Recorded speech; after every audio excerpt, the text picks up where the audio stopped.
இத வச்சுட்டு இந்த ஜடம் என்னையா பண்றது? எல்லாம் தெரிஞ்சு நீங்களே இப்படி சொல்லாம ஐயா. இந்த உலகத்துல இது இல்லாம உயிர் வாழவே முடியாது ஐயா. இதை வச்சு எது வேணா வாங்கலாம் ஐயா. இப்போ உனக்கு என்ன வேணும்?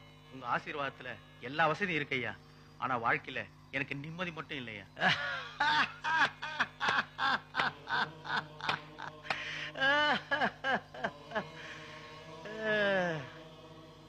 இத வச்சுட்டு உலகத்துல எது வேணும்னாலும் வாங்கலாம் சொன்னீங்க. நிம்மதியை வாங்கிக்கலாமே ஐயா. எல்லார் பணத்தையும் நீயே வச்சுக்கிட்டா நிம்மதி எப்படியா வரும்?